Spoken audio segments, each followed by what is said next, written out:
Hello team, welcome to another ATP Geopolitics video with myself, Jonathan MS Pierce. Ukraine war. No, it's not. I went into auto then. This is a live stream with good old Jonathan Fink, although I don't think he's going to be able to join us for too long. Jonathan, thank you for coming on. Not at all. Yes, this is a flying visit, 15 minutes only, because I've got another stream kicking off, or at least a recording kicking off, and I'm busy trying to write various episodes, and they keep changing. I've written like 6 scripts and not got a news item out yet because just so much is happening, including Chernobyl today, which is another huge thing. Well, yeah, that really good point there. And yeah, I would like to. I wanted to speak about Chernobyl a little bit. I do apologize as I was recording a massive geopolitical update video myself, which was concerning all the peace plans, shenanigans, and Munich Security Conference going off.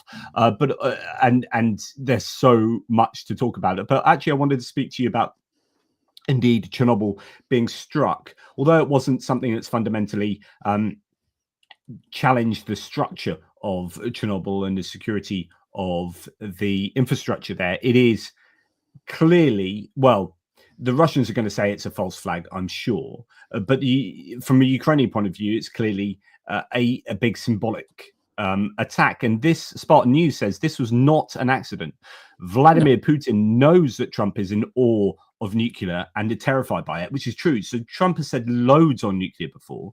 This was a message sent the day after Vladimir Putin and Trump met or spoke, at least. The message, end the war or else. What are your thoughts?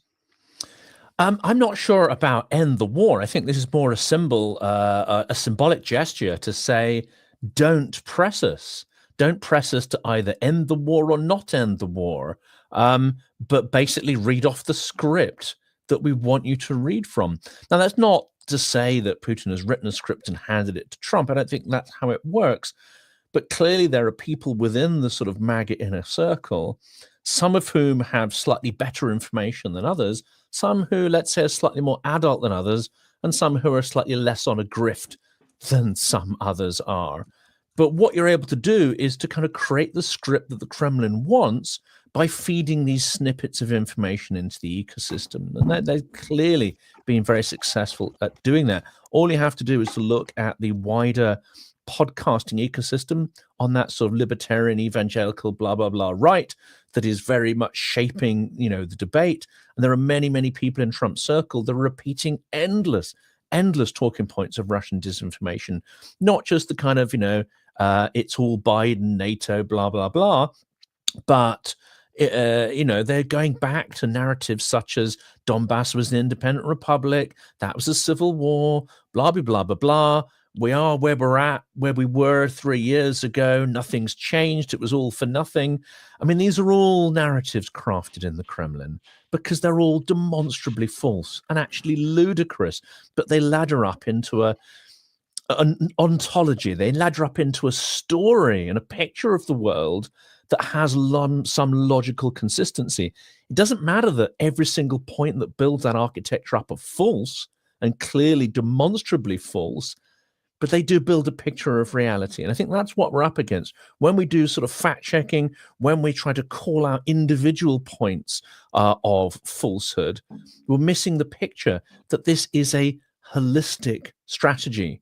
And we cannot pick it apart by individual fact-checking. And it's extraordinarily successful. But I think whether Putin wants peace or war, actually, I can tell you 100% he doesn't need peace. Peace is only a contingency if he feels that he cannot win the war in Ukraine right now.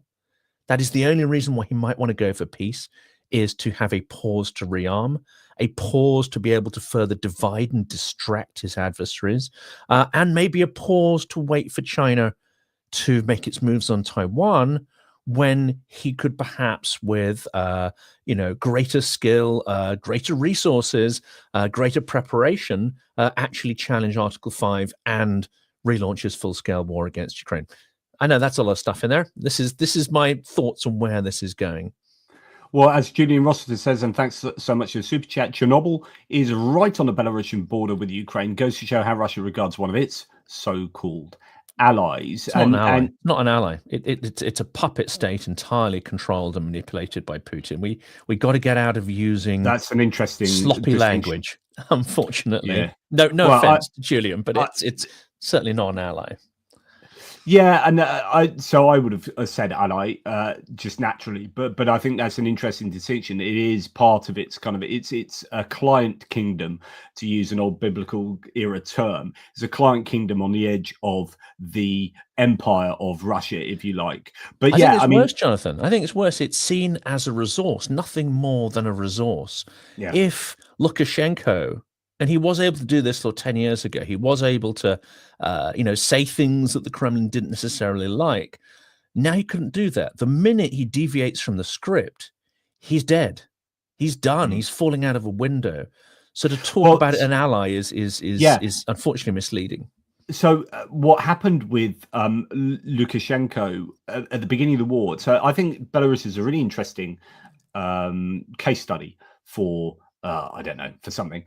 At the beginning of the war, Lukashenko, I think, was not wanting to get involved, particularly in the war, in supporting Russia to the fullest extent of what Russia wanted, and he was doing only, and he still is, I think, only doing enough to get by, to stop Putin coming after him. If you remember, at the beginning of the war, his foreign minister fell out of a window.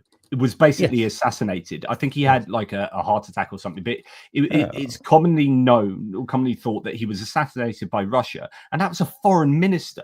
I mean, this is a big thing, and that was a shot across the bow to Lukashenko to say, look, if you don't toe the party line, you are going to be next here. So Lukashenko, but still isn't doing massive amounts for Russia. He's still just doing enough to keep Putin at bay, I think.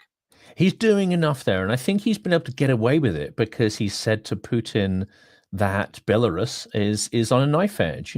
Push Belarus too much, start using Belarusians in these meat wave attacks, and you could lose this territory. I think he's been able to effectively play on Putin's fears.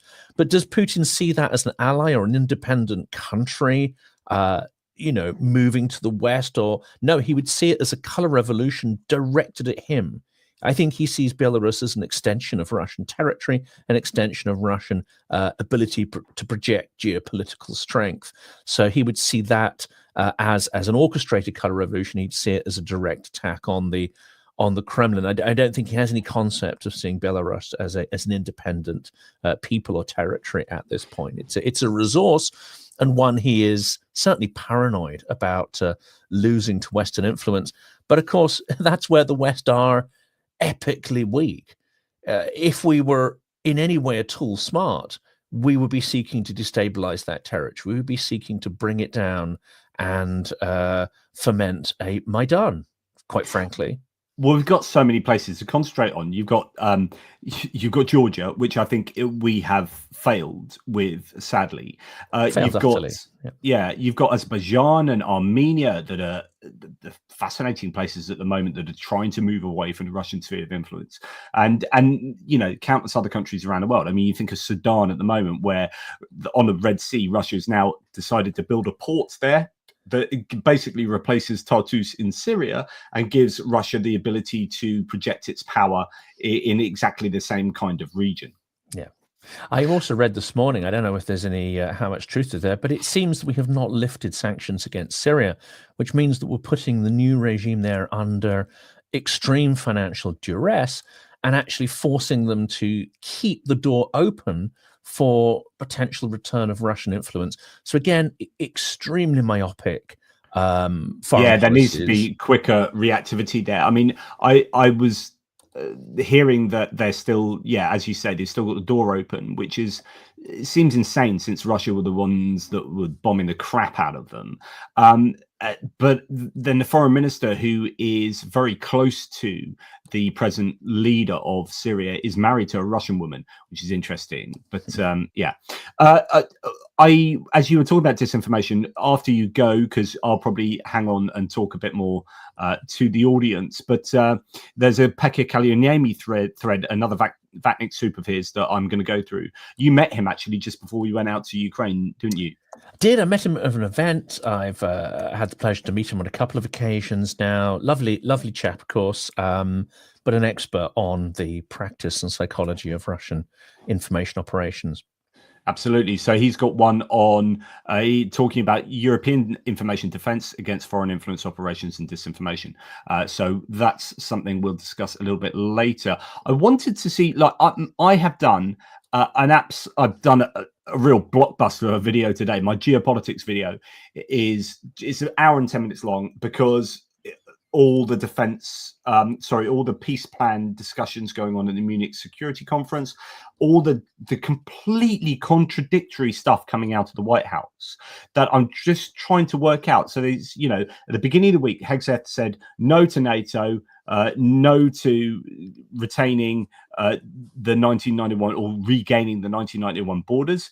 Then John Cole, the deputy envoy under Keith Kellogg, has come out today and said, actually, no, that's still on the table and the borders are still on the table. And so you've got these two teams within the Trump administration, one which is kind of Project 2025, MAGA, don't really care for Ukraine, don't really care if a peace deal is beneficial for Russia. And I think that's where Trump is. Trump and Hegseth are in that kind of MAGA world. And then you've got Keith Kellogg and other people who are somewhat more sensible and serious about global geopolitics, that understand things a bit better. Like, no, it's obvious that we want to do things to support Ukraine.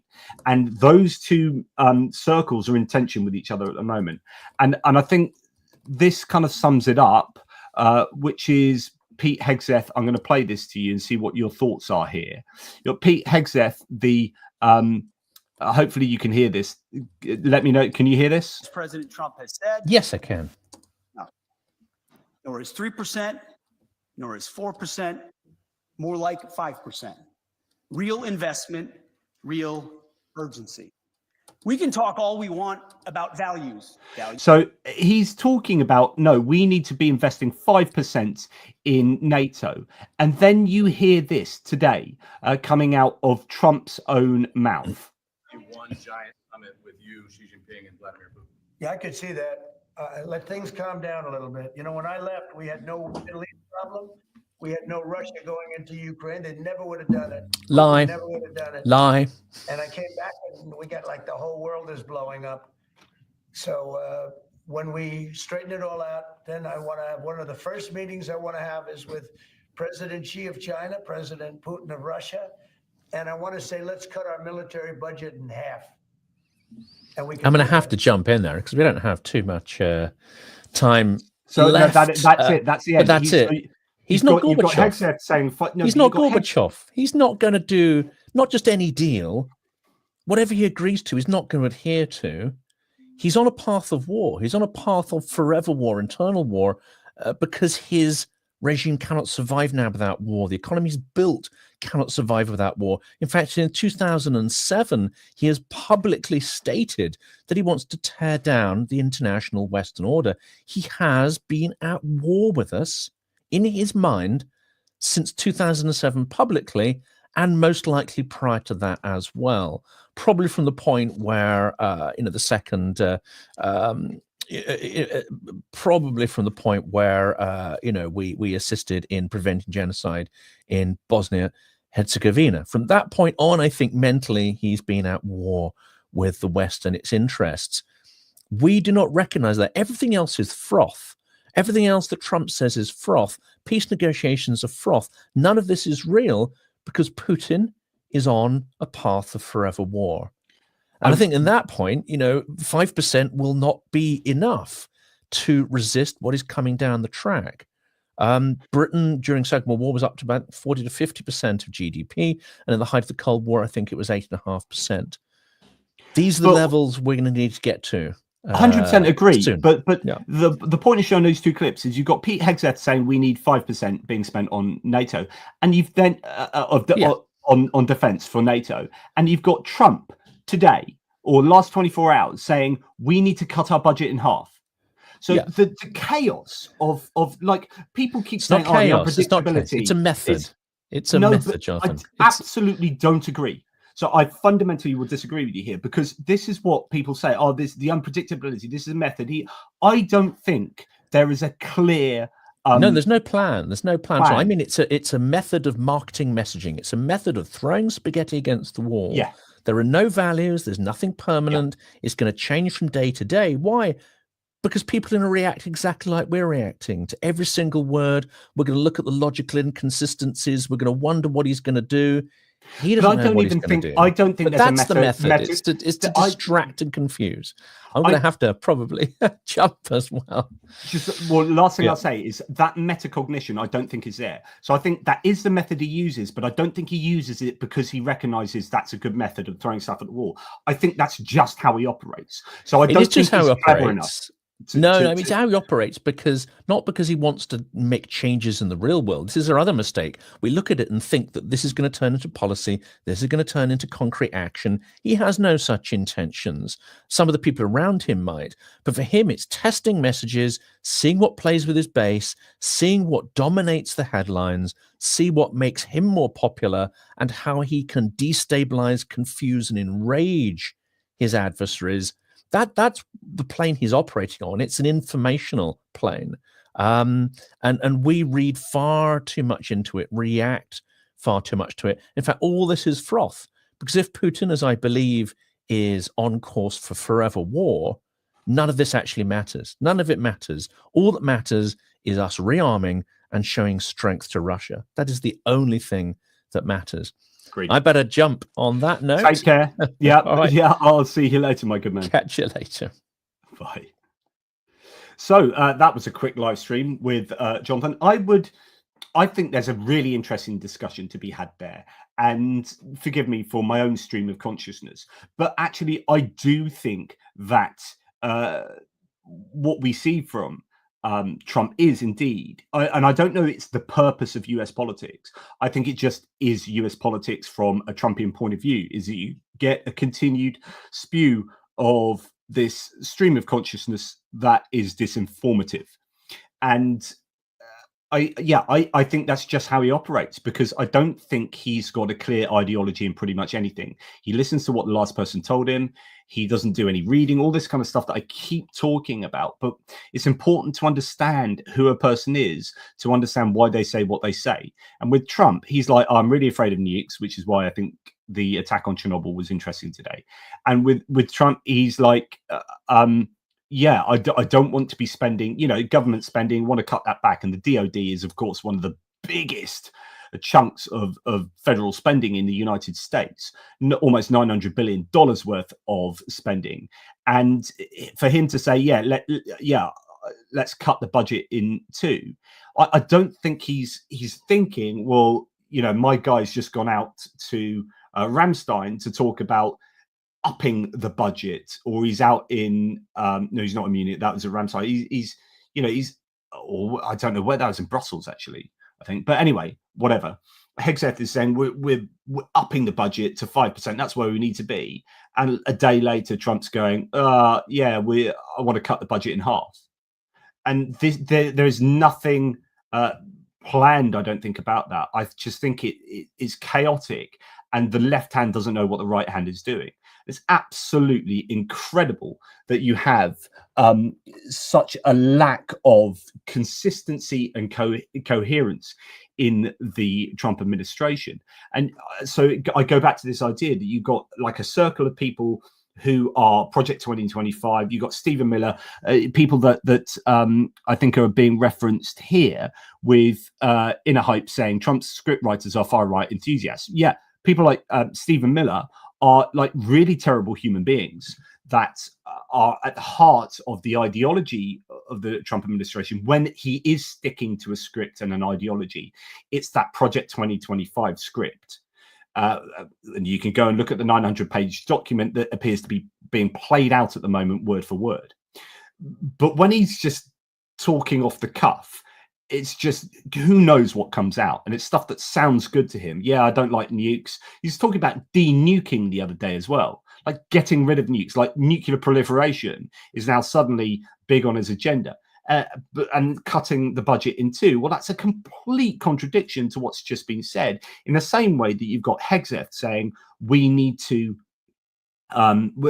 Ukraine can't join NATO, and the 1991 borders are completely unrealistic. And then John Cole and effectively, by extension, Keith Kellogg rowing that back, and then Hegseth coming out today, I think it was, or might have been yesterday, and rowing it back as well. And so, but saying I still think it's completely unrealistic, and I think it's unrealistic that Ukraine will be in NATO. He talks about being realistic.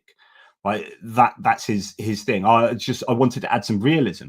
You don't do that when you're pre-negotiation stage.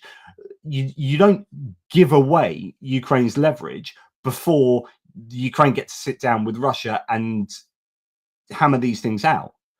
So I wonder whether there's this tension that exists, because really there's no overarching ideology, and you've got some people that understand geopolitics, Keith Kellogg, John Cole, and others, and then you've got the those directly around Trump. They don't really understand the geopolitics, and they have their own ideology, and these things are coming into unfortunately contact and contradiction.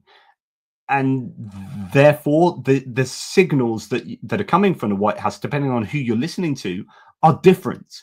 You can't have that. You can't have that when you're talking about a war here. We have a war that is taking place that is resulting in the deaths of countless people. And there's just complete chaos from a White House that is trying desperately to navigate between or not even that. I personally think that at the top, Trump just wants a peace deal and really doesn't care whether it's to the benefit of Ukraine or not. Andrew, if you want to come on and have a chat about stuff, I am going to send an invite to your so that's Andrew Perpetua. I'm going to send an invite to you on Twitter, so it'll be great to have you on. I can see you're commenting, and now that I've lost Jonathan Fink, it'll be great to have you on. So I'm just now filling the air with waffle as I find Andrew and send him an invite. Here you go, Andrew, because it'll be interesting to talk to you, because I've been featuring a lot of your comments recently on how you think this war's going to go. You obviously feel very strongly about American diplomacy at the moment. He says there's a lot going on with the Trump admin, between him being intentionally chaotic in public and also a real debate in the background. Yeah, I would broadly agree with that. In fact, here's Andrew. Trump's biggest fear is legitimately Ukraine losing. I think people overlook this. Trump is terrified of Ukraine losing. Interesting. Okay, so Andrew, welcome again. Andrew. Hi. Hey. Is it working? Okay. Yeah, I can hear you loud and clear. Give me your opinion, if you would, on what's going on with the Trump administration vis-a-vis Ukraine and Russia. Okay, so Trump is terrified. Like, his number one thing, because he's a hardcore narcissist, right? His number one thing is the way people view him and the way people think of him. 100%. And he's terrified of being labeled as the guy who lost the war in Ukraine. Yeah. He does not want Afghanistan to happen to him. He doesn't want a Vietnam. He does not want to lose. He doesn't want his name associated with losing. He wants to be a winner who wins, a big, strong winner, not a stupid loser. And he's terrified of losing and being thought of as a loser. And I don't think he will allow Ukraine to lose. I don't think he cares about Ukraine at all. Yeah, agree. He doesn't care if Ukraine wins. They just can't lose. So there's a something I want to play you. I played it yesterday. I can't find it now, and it's a snippet from one of his White House, I think, Oval Room or in the White House briefings, where he lets exactly what you say, that cat out the bag, where he said the question to him was, how long will you support Ukraine? He says, well, I will give them aid because I don't want Putin to say he will win. And then he says it again. He says, because I don't want that to happen. And just that snippet of conversation, you understand that the only thing that Trump gives a shit about, the only thing is the perception of others and the idea that Putin can say that he's won. He doesn't care about, like, I would say, I'm going to give that aid to Ukraine because I want Ukraine to win because of the geopolitical stability and what's morally right, blah, blah, blah. And I would go down that whole route of justifying aid to Ukraine. Trump only cares about whether Putin can say he's won or not. And I see people comparing this to Biden. Biden very much cared about Ukraine winning. Yeah. Biden desperately wanted Ukraine to win. And do you know who really wants Ukraine to win? It's Nancy Pelosi. Yes. It would be like her dream, like her biggest dream come true.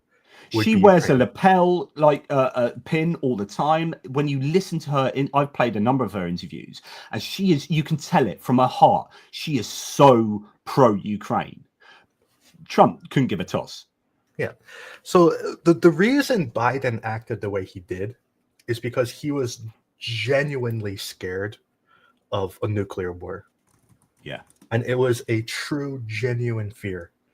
And it was brought to him by his cabinet and by the intelligence agencies. They were telling him that Putin will launch nukes. And they kept telling it to him, and he was terrified of it.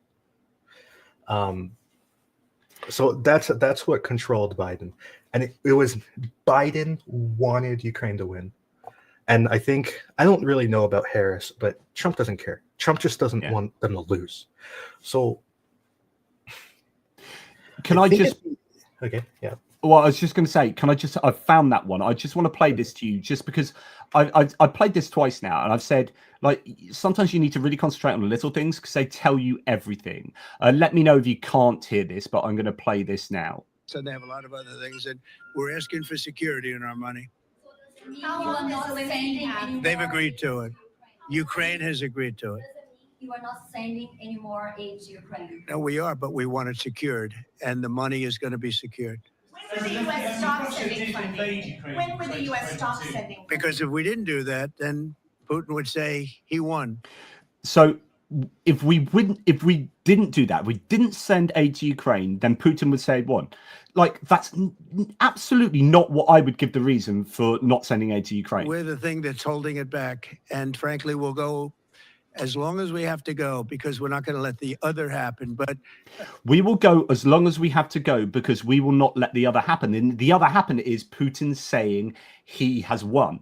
That's all he cares about. That's the narcissism, and that's the idea of his own legacy. Recently, I didn't do this intentionally. Maybe it was like my subconscious, but I was listening to like psychological comparisons of debates between or conflicts between narcissists and sociopaths. Right. Where typically the sociopath defeats the narcissist in all regards. Because the narcissist only cares about themselves and how they're viewed, and the sociopath only cares about controlling the narcissist and doesn't care what the narcissist thinks of them. Right. So the sociopath is willing to flatter the narcissist and seem lower than the narcissist in order to get the narcissist to do what the sociopath wants. That's fascinating. Yeah. You see this going on right now with Putin, where he's quoting Trump. He's using Trump's own language. Yeah. He's saying all these like flatteries of Trump. He's saying like, oh, he's so smart. He's such a powerful man. Trump's right. I never would have invaded if he were in office. You know, he's doing all of these things to flatter up Trump, and I don't think Trump is smart enough to see through it. So that's just something that's interesting.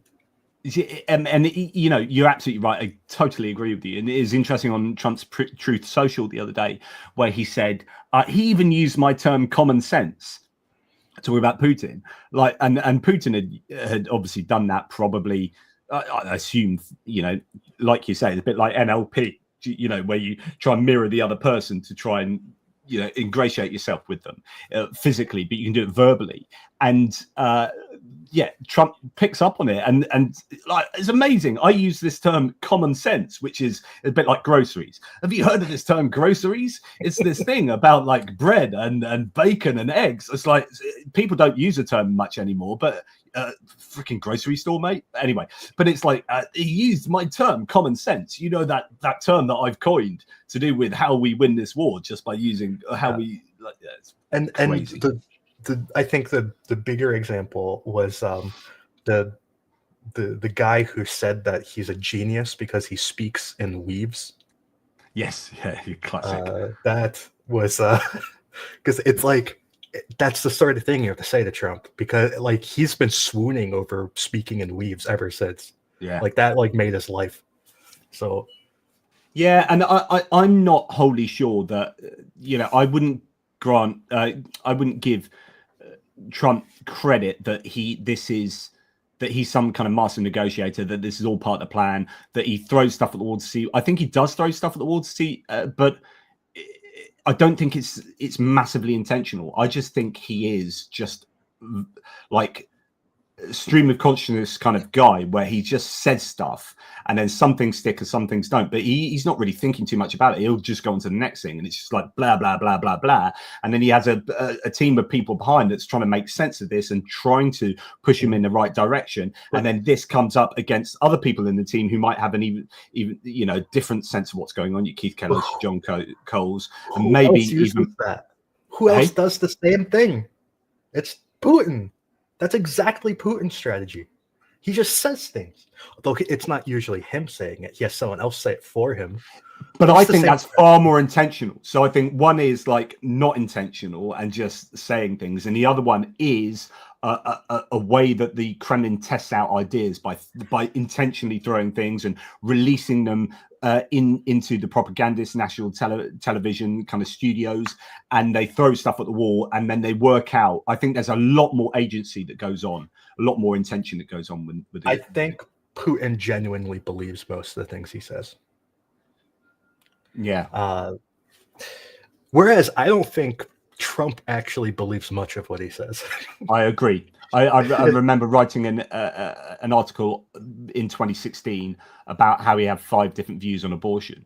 So like he says whatever he thinks the audience wants to hear, so that he can get into power, or so that he can ingratiate themselves with them. There's one point that I kind of want to make about Putin that I think a lot of people are overlooking, is that people are saying that like Trump, he gave up a lot of negotiating points up front. So like he gave up like Ukraine will enter NATO, for example. Yeah. Like he gave up these points up front.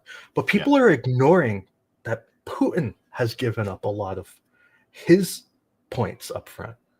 So for example, Putin said, and this was his stance up until just a few days ago, that he will not enter negotiations until Ukraine withdraws all troops from Kursk, Donbass, Kherson, and Zaporizhia. That no negotiation will occur until that happens, and he is given up that point, and especially the point on Kursk in particular, which is not good. That is coming from a really big point of weakness for Putin. I wouldn't say he's given up leverage. What he's done, I think there's 2 different things going on there. I think Hegseth and Trump have given up Ukrainian leverage, Putin has communicated demands before negotiations, and I think those are, and Trump and Hegseth have done that too. But I don't think he's given up leverage, Putin, but he has played his cards already, because actually they dictated their own kind of version of a peace plan, and it's broadly what they still believe in, which is, as you say, all those things you said, and reducing the size of the army, and then having the control of all of those areas at least, and blah, blah, blah. Even reducing the size of the army is him giving up a point, because his original demand was you're not even allowed to have an army, right? And you're not allowed to have a government, and you have to give me all the people I want to arrest. That was his original. Well, yeah, because of course, if you go back to, I mean, originally he was going to be completely in control of the country by having a puppet government, and so if you're taking that maximalist approach, then like almost everything is a concession from there. So yeah, well, I think the chaos of Trump makes it so you can't believe anything he says. So when he says these things like Ukraine will give up this and this and this and whatever, that's not necessarily their position. He just says everything. He says everything. Like every permutation of words, he says it at least one time. So if you want like this version of reality, he'll say it eventually. Like he'll get around to it. It's infinite number of monkeys on the typewriters. Yeah. So it's not actually negotiating positions. There's just words that come out. Yeah. And what the actual negotiating position is could be totally different. Could be the opposite. Yeah. So yeah. I don't know. I don't want to take too much stock in the words any of them say. Yeah, true. So Ida here says, I've seen an interview with Hegseth, and he's very clear about how important Ukraine is because of what's going to happen with China. Like this is all makes sense, but I've not seen that interview, but it wouldn't surprise me. But yeah, and how important NATO is, because without it, the USA is screwed. Yes, and here is the thing that people aren't talking about. It's that if Ukraine loses, or if there's a peace negotiation, if there's a peace settlement, the people enforcing the settlement is going to be China. It's going to be the Chinese army in Ukraine. That is the worst nightmare for Trump. Can you imagine negotiating a peace settlement where the Chinese army is in Europe, in Ukraine, that is set to join the EU? Who else that could it is Trump's who else Afghanistan? Could it be India? I mean, I don't know who Putin would accept and the West would accept. You know it's going to be China. It's going to be China. Yeah, but the West wouldn't. The US would never accept that. They're going to have. Well, that's the thing. That's why Trump can't. This is Trump's Afghanistan. That's the point that people are overlooking. Is China. You can't. Trump is not going to let China do that. And there's all this bluster over, the Republicans want to cut the budget. They want to do this. They want to do that. They're all doing all these things. But at the end of the day, they hate China. And we're not going to let China do that. Yeah, I mean, China wants it more than anything. There's all sorts of discussions, concerning, you've got Elon Musk at the center of things, and then he's beholden to China and compromised and quid pro quo with being able to operate his entities in China. And so, yeah, fascinating stuff. But the old school Republicans, if there are any left with any teeth at all, they're obviously, far more likely to be China hawks. And, Trump's previously been very strong on China, at least rhetorically, but he seems to be weaker on China than he is on the EU, weaker on China than he is on his allies. So I just think, yeah, it's crazy. You've been previously, Andrew, earlier in the war, very much dooming for, as people have accused you, dooming for Ukraine. I'd say you've been very realistic about where Ukraine are at and what the challenges are for Ukraine. But more recently, you've been quite, I don't know whether this is the right word, upbeat about Russia's situation and how precarious they are. Do you want to just give us a little indication of what justification you have for, because I agree with you, by the way, but why Russia are in a worse position than some people might realize? Well, if you go back to all of my negative comments, it was stuff like, if Avdiivka falls, the whole line behind it will collapse, you know? And that was true. So it's just a comment. Anyway, so the reason that, okay, so Russia has a whole host of problems right now. They're running out of manpower. People are pretending they're not, but they are. It's just a fact. They're running out of manpower. The reason why they're not able to do really many attacks anymore, they're doing like almost no attacks every day at this point. They're doing like a few dozen per day. They used to do hundreds and hundreds per day of infantry assaults, tank attacks, all like every type of assault. Now they're doing like a few dozen per day, and they're usually all localized in like one spot. So the reason why is because they're out of infantry. They have no men left. Like they have no armor. They have no men. They're running out of quality artillery pieces. They're low in ammo.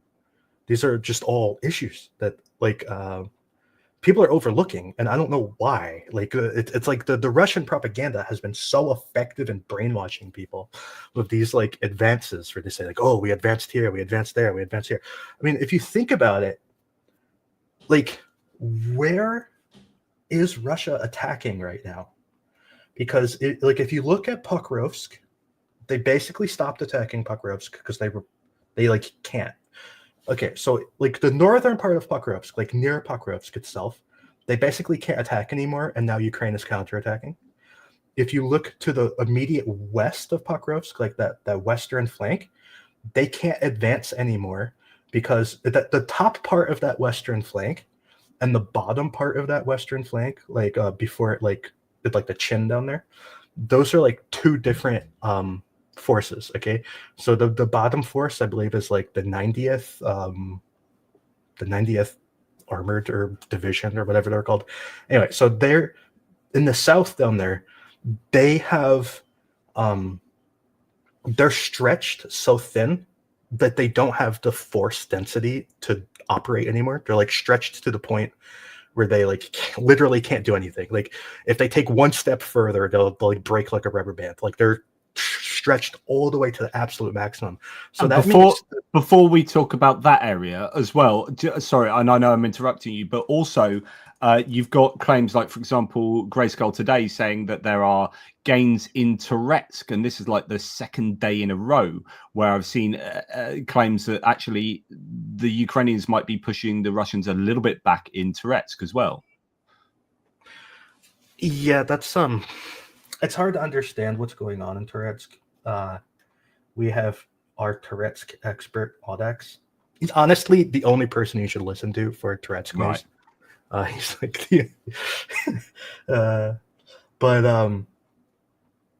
but yeah. Anyway, that's not Toretsk, by the way. Yeah. Oh yeah. So do you know what? It's completely in the wrong place.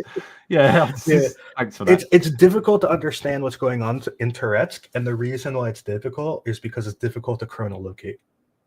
It's easier to geolocate, but it's much harder to chronolocate. Chronolocate is when you find it in time. So we don't know like exactly what happened in what order. So we can geolocate all these things, but it's really hard to find the timeline. And if you don't know the timeline, you can't really make sense of it. It's kind of like a big pile of mush. Great point. So but sorry, I interrupted you. So you're saying they're getting thin down here, don't quite know what's going on there. The key here is that in the west of Pokrovsk, there's two forces. One's in the south, one's in the north. Okay, and I mean like this. There's this like little head to the west, where you were before. So the people in the south are stretched to the absolute maximum, which means that the people in the north can't advance anymore. Because if every inch that they advance, the southern people have to advance with them in order to protect their flank. So basically, this whole Pokrovsk area, they're barely able to do anything anymore because they ran out of infantry. And then if you go to the south, like a little bit further south to like Krakow, the reason why like Russia hasn't been able to like they're gradually capturing Dachnet. Like you could probably like they captured it now. Let's just say they captured Dachnet now. It took them forever. Like Ukraine was barely defending it, and it took them forever to capture that, like weeks, right? So, and they've been unable to push Ukraine out of that whole area because they're out of infantry.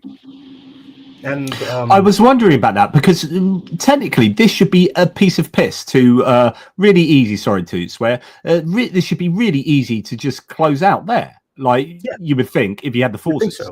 You would think so. The Russians would think so. The Russians are embarrassed. Like if you read the comments from the actual Russians who are in the area, they're embarrassed that they haven't been able to capture those because just like no excuse. Like Ukraine's barely defending it, and the Russians can't do it because they have no infantry. They have no men left. And then if you go even further south to like the Velika Novoselka area, they're barely advancing there too because again they ran out of infantry. Like to the eastern section of Velika Novoselka, like to the north, they should be advancing there too, but they can't. The western part of Velika Novoselka is a different group of forces, and they're advancing now, but they're not advancing very far. And I think Ukraine's not really defending that area right there. They're kind of falling back a little bit to their prepared defenses. There was like a 2 or 3 kilometer area where Ukraine wasn't really defending. So, and so what about Kursk? Are they concentrate? Are the Russians? Because obviously you got the problem there of the North Koreans being brought in as a proxy mobilized kind of entity. Is it how's it looking there in general? I mean, if you look at Kursk, the northwest of Kursk, Ukraine recaptured a bunch of towns that they had previously lost. So that doesn't bode well for Russia, does it? And then to the southeasternmost part of Kursk, the Ukrainians, even further south, yeah, that forest down there, like Ukraine has entered a bunch of areas that they were previously kicked out of. So yeah, the Russians are trying to push Ukraine back. They're having some success over here by the western side, yeah. So like Ukraine is kind of falling out of the west. Because basically what happened is Ukraine pushed out further than they ever wanted to hold. Well, that's kind of, they wanted to capture Koronevo, but when that failed, they went to Plan B. So Plan B was to like hold out like as far out as they could for a while they dug in defenses behind them, and then once those defenses were complete, they fell back to them. So this area in the west, because they failed to get Koronevo, this area to the west is just kind of like they don't care. Like they're like whatever, you know. Yeah. Because it's not part of their defensive scheme. They were just holding it to protect their flanks while they're building their defenses. So their defensive scheme is more focused around Sucha, and like there's like a few rings around Sucha. It's kind of like ovals, I guess, that kind of run east to west around Sucha, and that's their primary defense that they're defending. So because I mean, you look at it actually, you know, Koronova's all the way over there. They were on the doorstep of Koronova, so they had Stagost. You know, they had all of this area, the Ukrainians. So they have been pushed back a fair amount. If they had captured Koronevo, it would be totally different, but they failed to. Yeah, and you know, you've documented how it was a bit of a failure down here by Glushkovo, trying to get up to the river, and they didn't quite manage to do that very well. That was an unmitigated disaster. You cannot exaggerate how bad that was. Yeah. So yeah, it didn't go well there. But do you think? I mean, I hear rumors. I heard rumors while I was out in Ukraine last month. Of another attack being ready to be mounted at some point. I'm not supposed to say where, but yeah, there is. You know, do you think the Ukrainians have it in them to do another kind of attack similar to that? Well, militarily, they're supposed to attack now. That's what they should be doing right now. Like if I were a commander. Like if I were in charge, what I would want to do is I would want to clear Russia out of the Lipsy area and Volchansk area. I would want to push them back over the Oskil. Yeah, so this is not a fan of this, evidently. I don't think it's that much of a threat, to be honest, because Russia has basically no logistics over the river. Yeah. They have very little ability to cross troops. They have no ability to cross equipment. And if you think about it, if the troops keep advancing, they're going to get out of artillery cover at some point. Yeah, because their artillery can only shoot like 8 kilometers or something. Yeah, and if they can't get it across the river, I presume they not got pontoons and whatnot sorted. I don't think anything to the degree to which you would need the support. Yeah, any sort of mechanized anything. So I think that's kind of why Ukraine isn't doing much about it, because I don't think Ukraine views it as a big threat. I think if it ever became a threat, they would probably send forces to destroy it. But personally, if I were in command, I would want to get them out of the Lipsy area, out of Volchansk and across the Oskil, just because I think if you had the forces to do it, like 5 brigades or something, I think you could bang that out really quickly and stabilize the whole area there. And then you could use those forces then to do something more interesting afterwards. But that's what I would do. Yeah, so I mean, I would be inclined. The idea is that attacking across the border is another useful thing for them to do, and probably the best use of their forces in the same way that Kursk was.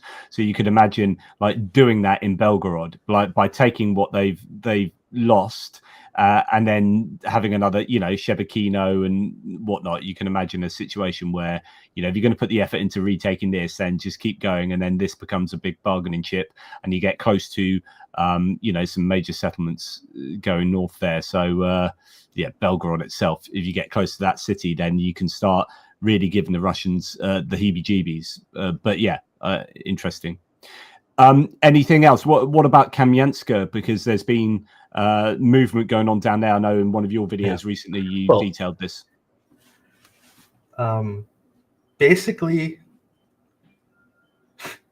it's kind of funny. Okay, so in the last time the IAEA, the last time they drove through Kamyanska to go to Enerhodar,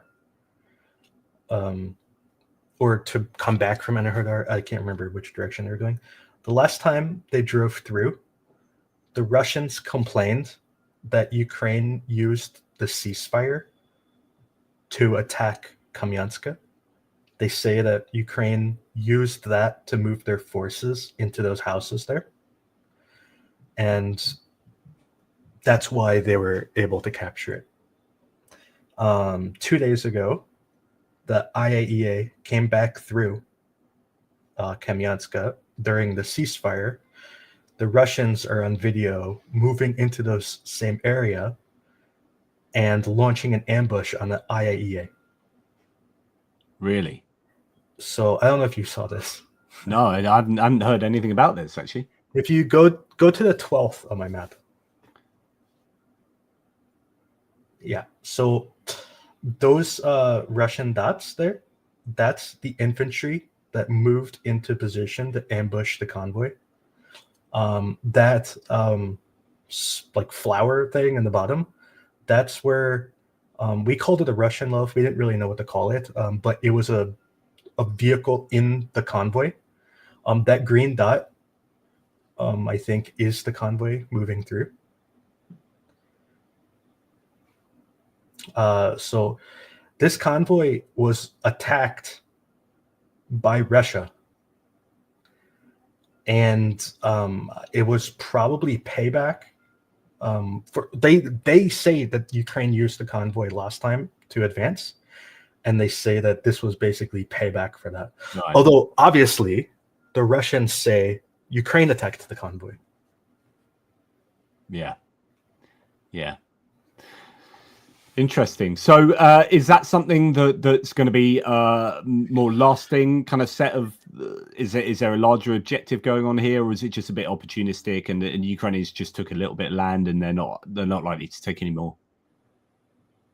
It's hard to tell because Ukraine then pushed armor across.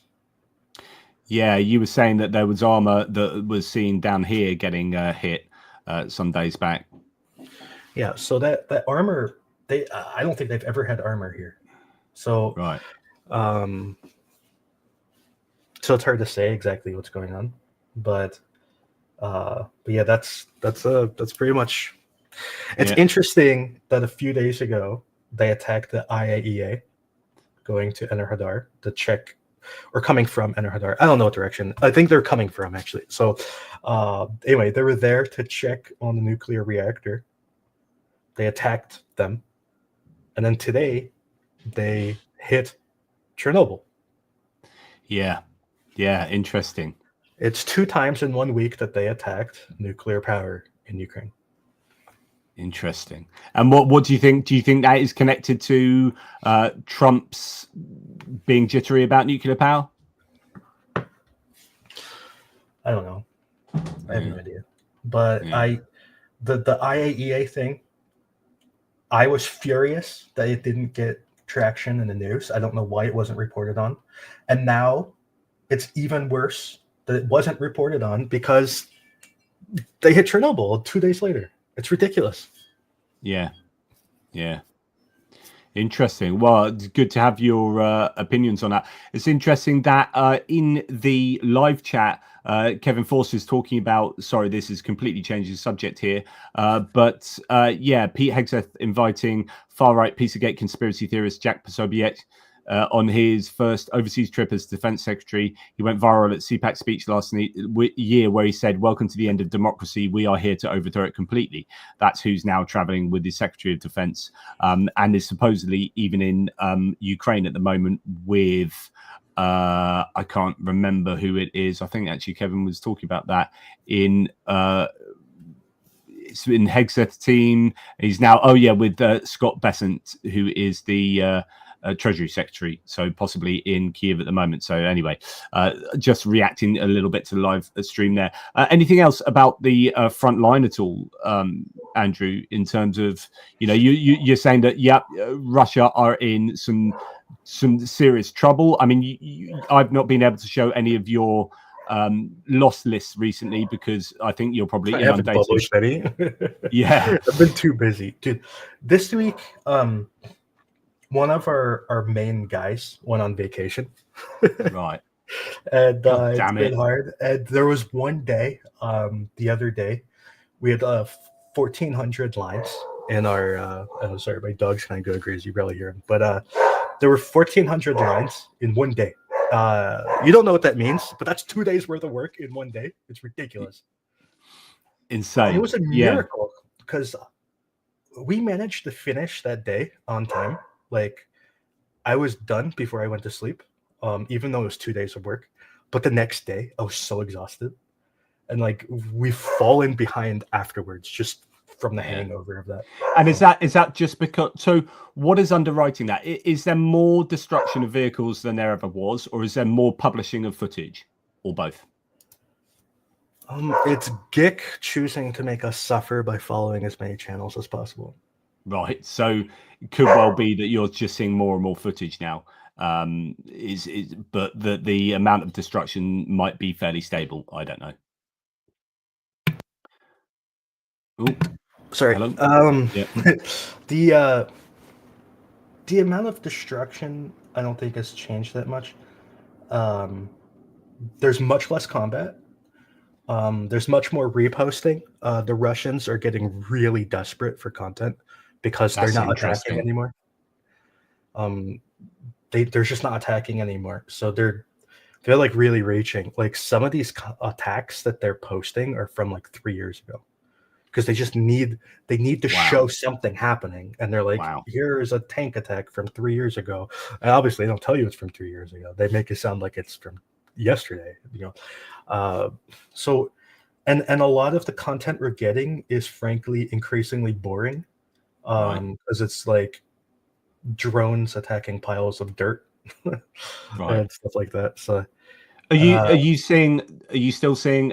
Is there an asymmetry at all in the number of drone attacks that the Ukrainians are fulfilling and the number that the Russians are? Like, Yeah, it's Ukraine is doing a lot more, and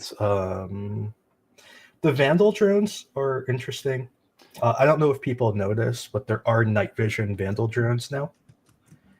And also Vandal drones that have a range over 25 kilometers. Right.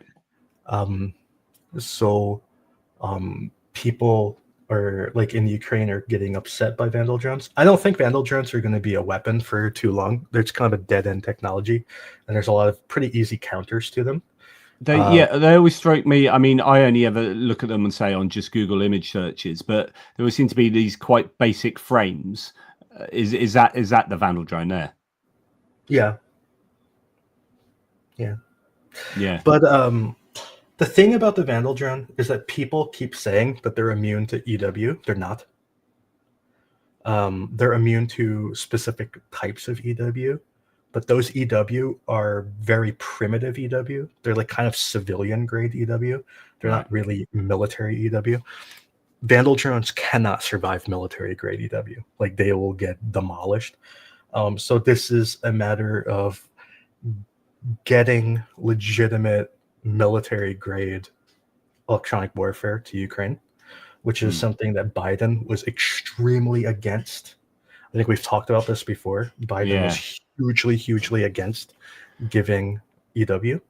Well, yeah, it seems like from a US point of view, that would be, or any nation's point of view, that's the cutting edge of technology, and that kind of proprietary knowledge, if you like, is, you know, if they give that away, then they give away one of their main competitive advantages. I guess is a thought process there, but that's the one area that Ukraine could really bloody do with the very best stuff. Yeah, and I think we're kind of at the point where, because like countries didn't want to give Ukraine EW. They don't care if Ukraine has EW. They just don't want to give it to them. Yeah. So they've basically wanted Ukraine to make their own EW. They're like, please just make it your own. Like, I don't think they're even against giving hardware. They don't care about the hardware. The hardware means nothing. It's the algorithm that makes the hardware work. That's the key. So I think like they've always been like, we'll give you the hardware if you write all the software. Like, we will give you just blank hardware with nothing on it and no explanation, and you have to do everything from scratch to make it work. But anyways, I think whether people like it or not, like whether Biden, like obviously Biden doesn't even matter anymore, but whether people like it or not, I think by the end of this year, Ukraine is going to have the EW. And it's going to spell doom for Russian drones, I think, because when you have the hardware necessary to shut down a Vandal drone, that same hardware will shut down every drone. Drones are over at that point. And this goes back to your previous claims about, and I shared this with my audience twice, actually, your analysis of what ending this war should look like, which is only go to the negotiating table when Putin desperately wants to get to the negotiating table, because that means he's in a poor position. And when you do that, you then leave it another 6 to 8 months to actually turn the screw on the Russians and get some military advantage over them. And then you can start negotiating when they're in a really weak position. And so why I mention that is because there are all these hints about what Ukraine might have. So they're scaling up their own production of maybe ballistic missiles, cruise missile, drone missiles, you know, the Peklos and all these other types of weaponry.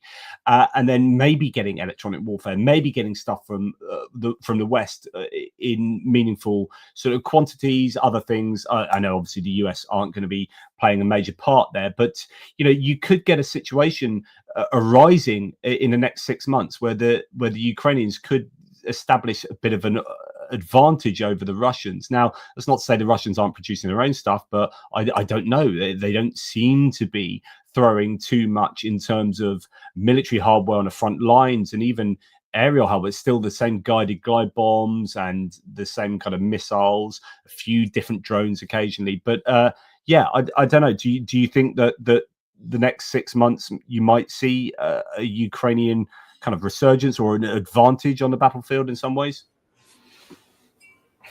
Yeah, I think in 2024, Ukraine had a concerted effort to build their long-range capabilities, and they spent a lot of money doing it. Good. They developed these long-range drones, which was a lot more sophisticated than I think people realize. They've developed multiple types of drones, long-range drones, also sea drones. So they were developing these long-range weapons. I think that was their goal for 2024. And I think this year, I think their goal is going to be drone defense. And that means getting rid of recon drones, getting rid of FPV drones, getting rid of Vandal drones, getting rid of Mavics, just shutting it down. Right. Like, you're So not allowed to have drones anymore. Right. So defense against the Russian drones, including reconnaissance drones. Yeah, just shut them down, because I think that is Ukraine's goal. And there's a lot of things you have to do to make that work. And it's not just drone related, because you have to have layers of defense. So you have to have you have to have the ability to find the drone in the first place. So you need whatever technology you need to locate the drones. You need the ability to track the drones. You need the ability to hunt them down and destroy them. You need active defenses against drones, like whether it's a turret or like a laser weapon. Well, they've You hinted that they've got defenses. the use of their own laser, and then you've got the British laser, Dragonfire or whatever. So those are possibly either are already online to some degree or are soon to come online as well. So that kind of fits into what you're saying in terms of drone defense. And then you need passive defenses. And a passive defense can be a short range EW and also armor, like armored upgrade kits, cages, digging in weapons, etc. So you need all of these layers of defense, and each layer has to be developed independently and operate together as a unit. So some of them are easier to do than others. Some of them have already been done.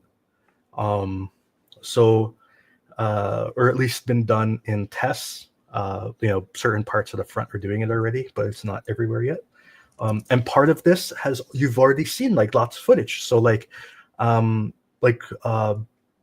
drone interceptors, like shooting down Zalas and super cams and stuff. So that's like one layer of the onion. And obviously they have systems that are tracking those Zalas and tracking the super cams. So that's another part of the onion. So all of this is going to add up to build a more cohesive drone defense. And at the same time, they're also reorganizing their army. They've turned the Magyar's birds into a corps, and they are going to, I think there seems to be quite a lot going on behind the scenes that would facilitate those sort of things you're talking about from an organizational point of view as well. Yeah.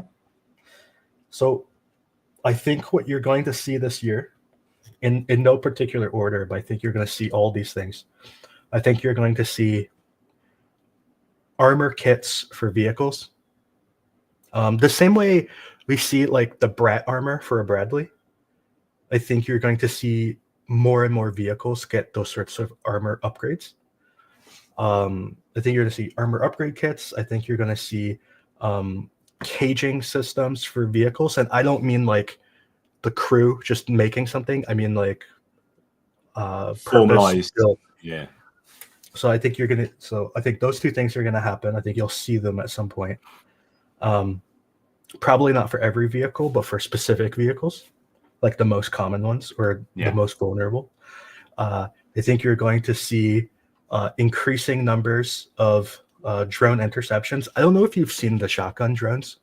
Yeah, so I have, and the shotgun barrels. I do a lot of work, or have done work with, and often have on my channel. He's got his own channel, Greg Terry and Greg and Zhenya. They are in Ukraine very often. Well, Zhenya's Ukrainian. I went around Ukraine with them in February last year, and then met them again this time. Greg Terry and Zhenya, they have their guys are the ones that got the barrels for the shotgun drones. delivered to the unit that then put them together. And then, so yeah, it's interesting that it was showing me all the footage when I was having a meal with them. So these are the barrels we got them. Here they are in the workshop and blah, blah, blah. And it's like fascinating. And they're like, and it's interesting that the way I understand it, to keep the balance going is so each barrel can fire once. But when you fire a shot out of the front of the barrel, because that was shift the drone, it fires a sand shot or whatever out the back of that same barrel. So it just keeps it in exactly the same place. Anyway, there you go. Just some connection to the yes, I have seen them. So I think things like that are going to become more common. Yeah. Maybe not necessarily the shotgun drone, but things along those natures, like attacking drones. And they're not attacking like a Zala. They're attacking other small drones. Yeah. A shotgun drone can easily destroy like a Vandal drone. Yeah. And they have very long range. Like, I don't know if you saw like the sniper shot I posted. No, but that was like, it was like 150, 200 meters, like bullseye. What, from a rifle on a drone? Yeah. Wow. Like it was like it was so far away you can't even see the drone. Wow. Yeah. So the other question I have for you, I report on as many stats as I can on a daily basis, as you know, and I have been impressed and have been looking forward to this moment where Ukraine have been hitting Russia with their drones and missiles, but mainly drones, every night to some degree. And say, for example, last night, the Russians say, oh, we shot down a bunch of drones, but you don't really hear anything. And you hear, oh, this oil refinery was hit, but we don't really know what damage has been done. Are the Russians doing a good job of shooting a lot of these drones down, or are they hitting targets that we just know nothing about because you can't, no one's releasing the footage of that because it's deep inside Russia, et cetera, et cetera. How successful do you think the Ukrainians are being at the moment with their nightly distance strikes? I think there's a few points. First point is that the Russian air defense is really bad. Like, it's not going so great.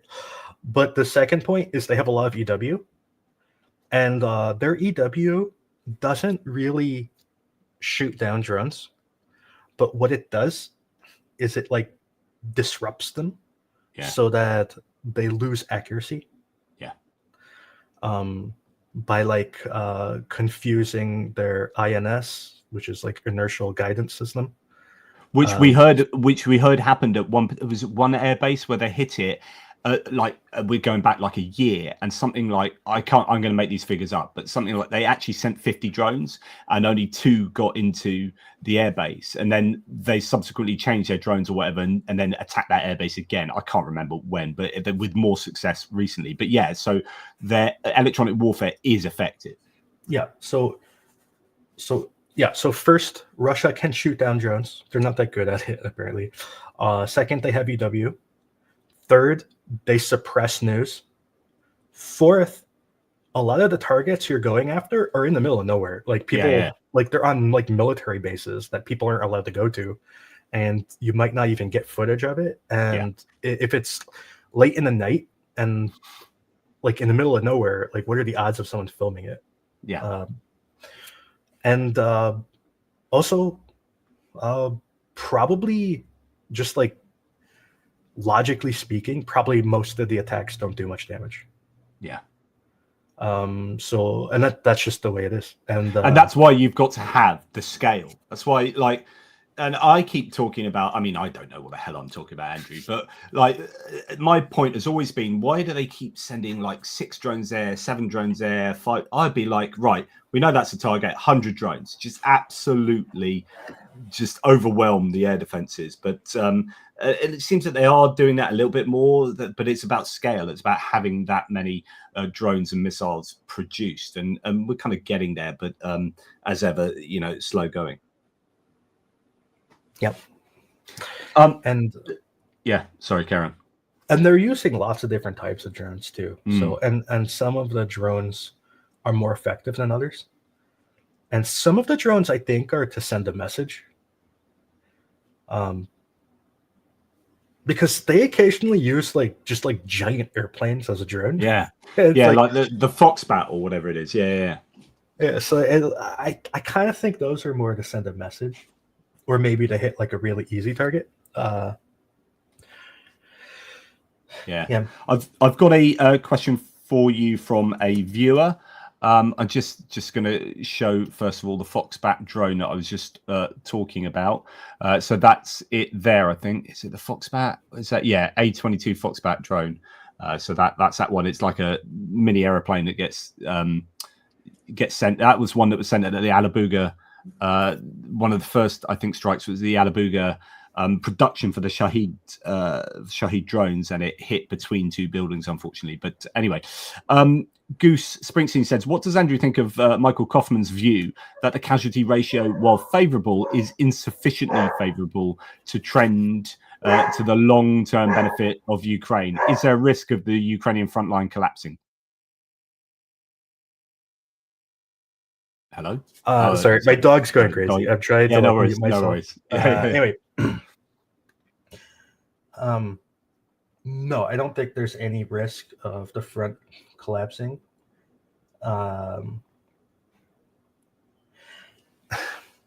So when we see casualties in the footage that we have, Ukrainian casualties that we see are not very often one-off. We don't typically see like one guy get hit. We usually see like 5 or 6 get hit all at the same time. And it's usually troop rotations or resupply that it happens in. Like that's the most typical thing we see. Like we see maybe like a pickup truck with like 6 guys in it. Like they drive up to a position, they unload ammo or food or whatever, and then while they're doing that, they get hit and they all get taken out along with the pickup truck. Like that's kind of like a common thing we see. So we see like 5, 6, sometimes 8 or 10 all get wiped out at the same time. Whereas with the Russians, what we see most commonly are them get picked off one at a time. So you just see like this one and this one and this one and this one. And it's often systematic. Like you'll see like 20 Russians attack a position, and then Ukraine will send in drones to take out each of them one at a time. Or maybe it'll take out a few of them and the other ones manage to get away. So this is kind of a pattern that we see, or at least that I see, is that Ukrainian casualties happen all at once in like groups, and Russian casualties are much more spread out. And when you add it all up, the Russian spread out casualties are significantly higher than the Ukrainian ones. So that's one point. Another point is that I don't have exact statistics for this, but from what I've heard talking to people in the Ukrainian army and people who work with the Ukrainian army, is that the majority of Ukrainian KIAs happen on their first mission.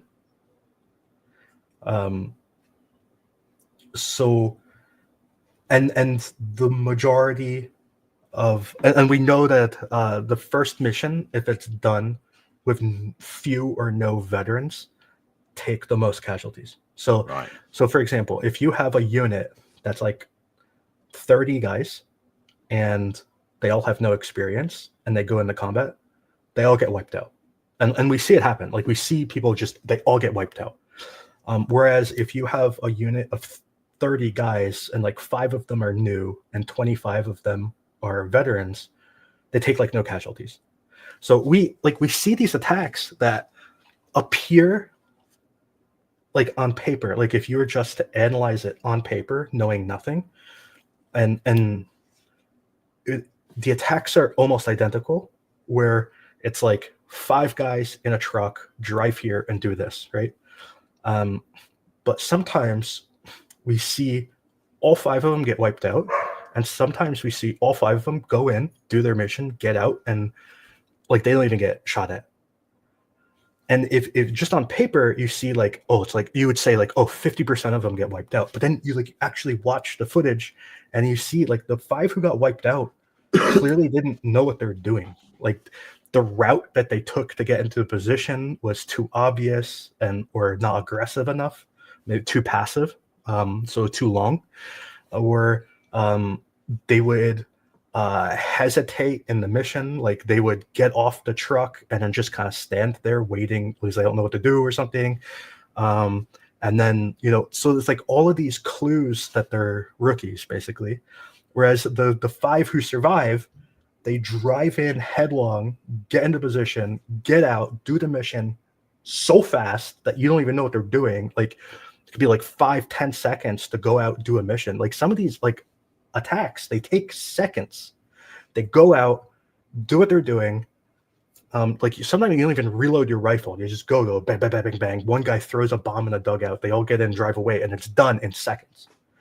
And they take no casualties. So, and you can tell that which ones are new and which ones are old. And the ones who are new, they take the casualties. They're the ones who get wiped out.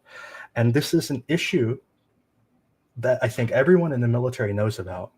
And it's kind of like 2 issues at the same time. The first issue is everyone knows that a unit that's all new people, everyone knows that they're like, they have no chance. But the other side is that if you are a veteran unit, you don't want to take on the new people because they put your life at risk. You would rather have 5 guys you trust than have 5 guys you trust plus 4 guys you've never seen before, because you don't trust them. That's a challenge of, you know, reconstituting and taking on new people that you ultimately need, but that can be somewhat, fair enough. You're obviously dealing with statistics all the time. The Ukrainian General Staff, and I'm always defending their figures to some degree, as in I don't really care about the individual numbers and whether they are accurate, but what do they tell us about the trends of what's going on, and was that a bad day for this category? But broadly speaking, you then are trying to match it up with visually confirmed losses, etc., etc. Now, for equipment, tangible equipment, combat assets, it's easy to kind of make conclusions because you look at something getting blown up and you say that thing was blown up. But when it comes to people, the general staff are going to be doing an awful lot of guesswork because they don't know how many people are in a APC when it gets destroyed. And incredibly, people seem to get out of APCs and IFEs that are just fundamentally disassembled by a mine. You think no one's surviving that. And then you get like 5 people running out of this massive explosion. But then you got dugouts, you got barracks, and you got, you know, residential buildings that are being used to barrack people. How do you understand the Ukrainian general staff with regard to the criteria for counting their numbers of personnel lost? Well, first they count. First, I can't speak to their numbers. I have no idea what their numbers are. So, but I do know that they're counting casualties, not like dead. It's all casualties of all types. So like capturing a guy is a casualty. Yeah, absolutely. So like so that's all casualties, first off. Second, I do think part of their casualty counting system, I think, is statistical modeling, I think, to a degree. Third, I find this fascinating. There was a unit that leaked info that they definitely were not supposed to leak, but it was a screenshot. Well, actually, it was like a screen recording of Delta and their statistics. So, and it was fascinating because the way they showed vehicle statistics by accident, they definitely were not supposed to do this, but the way Ukraine counts vehicle statistics is that when you submit a vehicle as a casualty, like a damaged or destroyed or whatever, you have to link the video of it getting damaged and destroyed, or it doesn't go to the database. So every single vehicle that they say in those stats, if they're taking it from Delta, I don't know if they actually do. they're probably fudging it somewhere because they can't literally say their numbers for statistical reasons and for espionage, like whatever,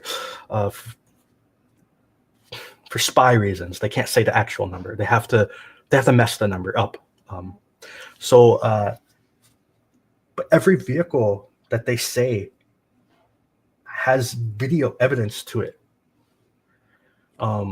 Which is interesting. That's just like your own stats and the lines on your sheet. So there is a methodology that is a robust methodology to some degree for the Ukrainians. They're not just pulling numbers out their ass, although they may be fudging it purposefully. They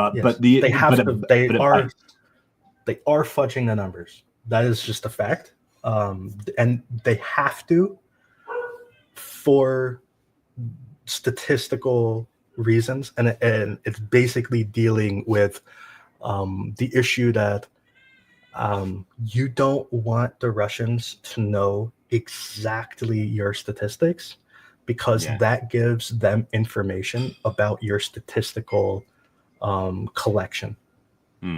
So if the Russians know that, like, you counted this many vehicles, but we know it was actually this many vehicles, and we know this is the vehicle that's different, then that tells us something about your reporting structure.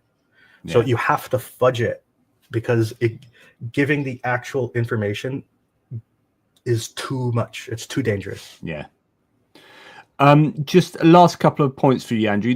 Jimmy Rushton here saying, I spoke with the commander of one mechanized brigade in Chasiv Yar direction. It was the only place we didn't really talk about, well, a number of places, but who recently told me the tempo of the Russian assaults had noticeably slowed down in the past weeks, and their section of the front being completely quiet for the past 4 days. We didn't really talk about Chasiv Yar as mentioned, but that's somewhere where I think the Ukrainians have done such an amazing job to keep the Russians at bay for so long, and then suddenly it seemed all a bit too much, and it's now. But considering this was supposed to be taken by summer, and that was the Ukrainian generals there or the commanders there saying, "Yeah, we're going to lose this by summer," and it didn't happen. So the Ukrainians did a really good job, but now the Russians are largely in control of it. But it has really slowed down. Thoughts about Chasiv Yar? I believe that when he says Chasiv Yar area, I don't think he means Chasiv Yar. I believe what he's talking about is the area north of Chasiv Yar, just because of information. I don't know if I could. Anyway, I think he's talking about the area north of Chasiv Yar, like probably closer to Soledar. Yeah. Okay. So that's this kind of area.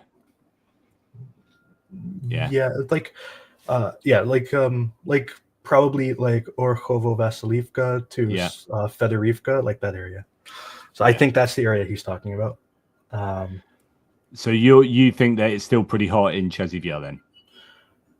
And it not really. Well, okay. So here's the thing: is that right now, Russia is stacking up forces in Bakhmut, and those forces are very obviously their goal is to capture Konstantinivka. So that's serious. Yeah, so they're stacking up forces in Bakhmut. So the forces in Chasiv Yar, I think, they're just kind of chilling right now. They're waiting for the next move, basically. Right. So, but Russia's bringing their forces into Bakhmut. They're bringing a whole bunch of dudes there. They need to send a absolute barrage of missiles into Bakhmut then. Yeah, and so I think that's pretty much what's going on right now. And they're probably not going to attack through Chasiv Yar. They're going to attack more towards like Stupochki, probably. Right. Yeah. Down that highway, basically. Yeah. T0504, which goes then on to down here. Yes. Interesting stuff. Okay. And then one of the last ones here, just because this has just come out and this irritates the hell out of me.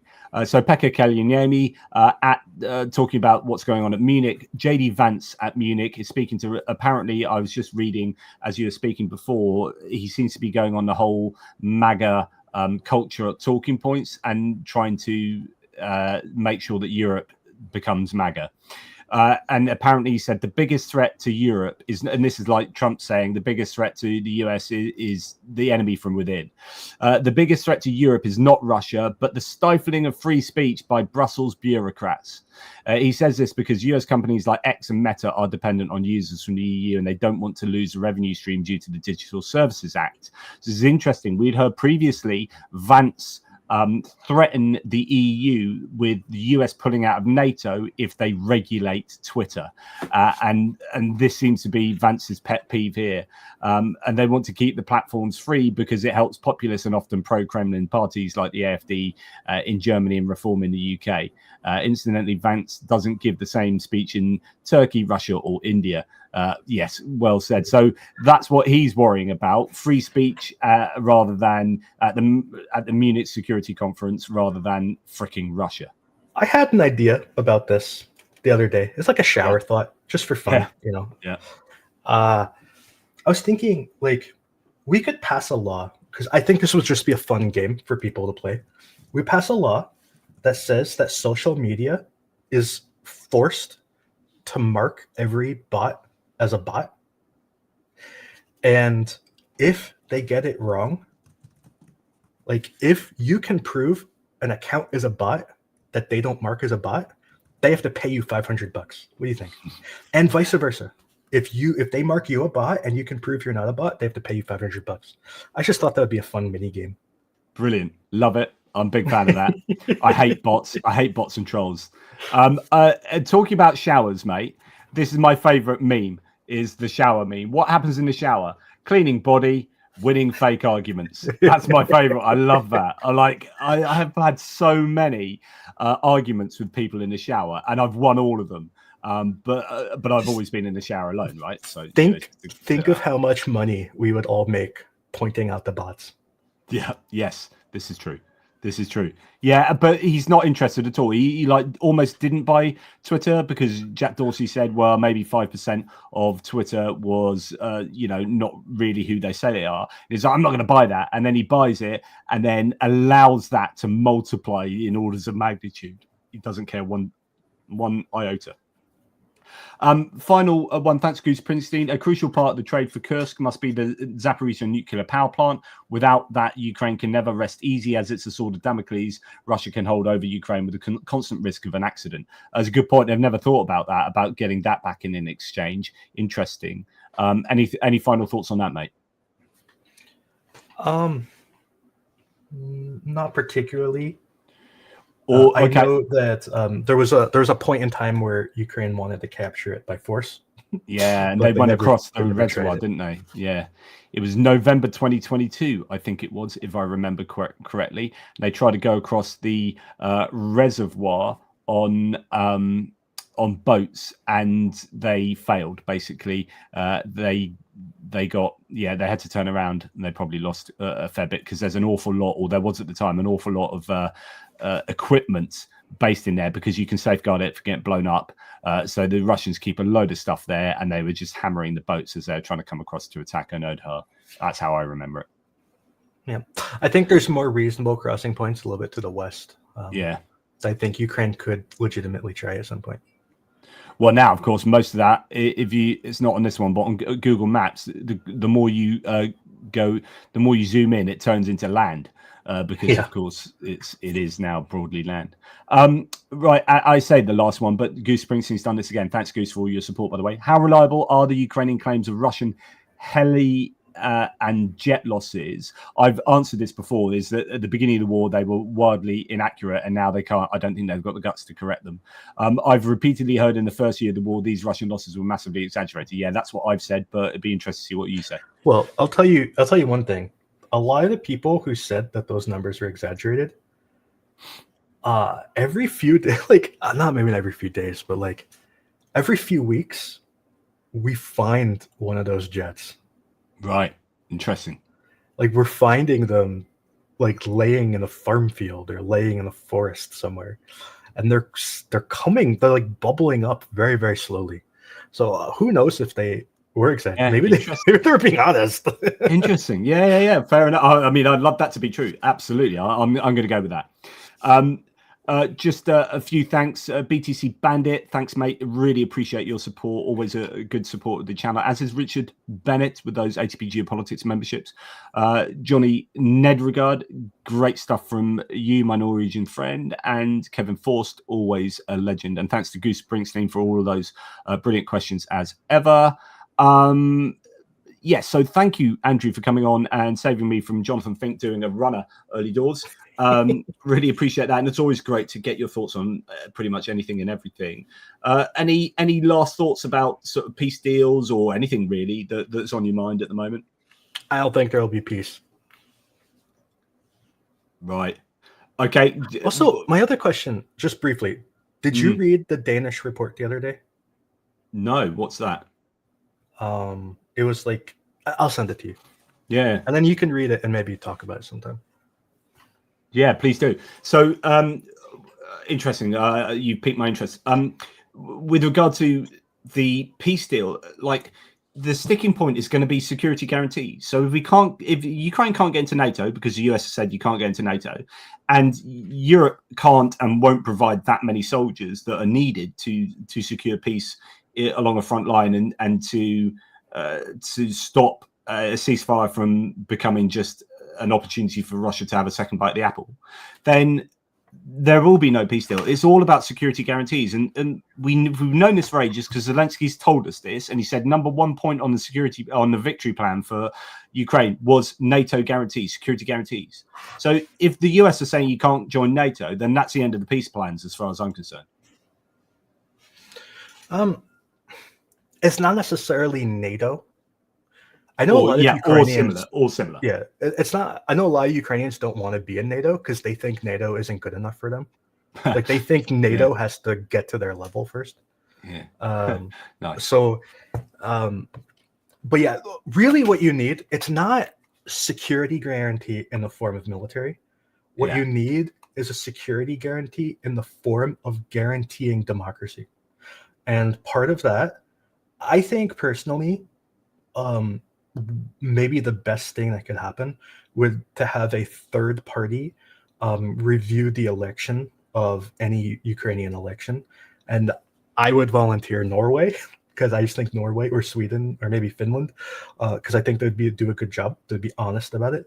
But what you need is a way to guarantee that no one loyal to Trump can ever win any election ever. But that doesn't guarantee against. Yeah, but you can still have peace, and then Russia will still attack you again, though. I mean, yes, I don't think the threat is an attack. I don't think the threat is a war. I think Putin has given up on war. He can't win a war.